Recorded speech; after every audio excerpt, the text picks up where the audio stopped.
काव्या की सास बहुत ही चतुर, चालाक और कंजूस थी। उनके पास किसी चीज़ की कोई कमी नहीं थी।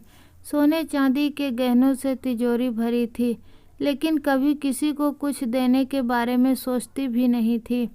उनके 3 बेटे और 1 बेटी थी। सभी बच्चों की शादी हो चुकी थी। काव्या सबसे छोटी बहू थी इनकी।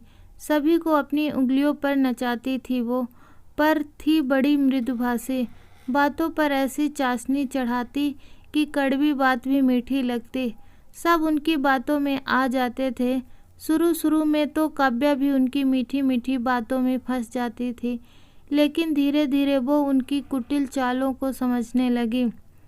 अगर कभी काव्या का मन अपने पति के साथ बाहर जाने या मूवी देखने को करता, तो सासू माँ बड़े प्यार से कहती, अरे बेटा, बाहर बहुत सर्दी है, तुम्हें ठंडी हवा लग गई तो बीमार हो जाओगी। घर पर ही सीडी मंगवा कर फिल्म देख लो, तुम्हारे साथ साथ हम भी देख लेंगे। और कभी अगर बाहर डिनर का प्लान बनता तो कहती, बाहर का अनहाइजीनिक खाना खाकर तुम लोग बीमार पड़ गए तो। हाँ, कभी खुद का मन किया तो समोसे और कचौड़ी खाने से भी कोई परहेज नहीं होता। खैर, धीरे धीरे वक्त बीतता गया। 1 साल हो गया काव्या की शादी को।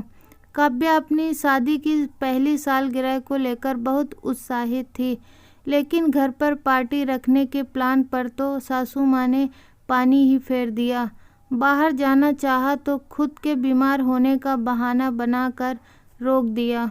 काव्या को बहुत बुरा लग रहा था। काव्या के पति रोहन ने उसके मूड को ठीक करने के लिए उसे कुछ उपहार देने के बारे में सोचा।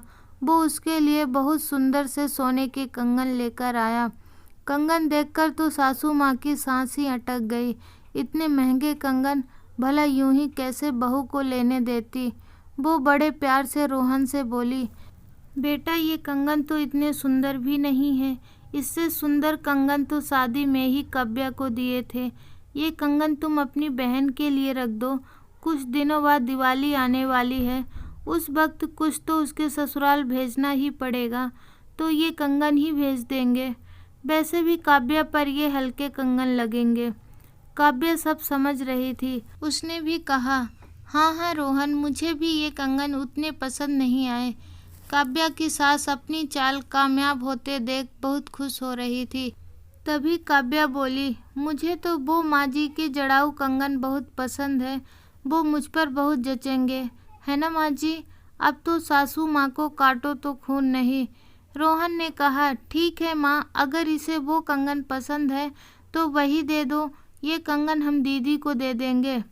अब तो कोई और चारा भी नहीं था सासू माँ के पास। मजबूरी में उन्हें अपने जड़ाऊ कंगन काव्या को देने ही पड़े। मन ही मन सोच रही थी, शेर को आज 1.25 शेर मिल ही गया। क्या आप काव्या द्वारा अपनी सास के जड़ाऊ कंगन लेने के तरीके से सहमत हैं? आपके महत्वपूर्ण विचारों की हमें अपेक्षा रहेगी।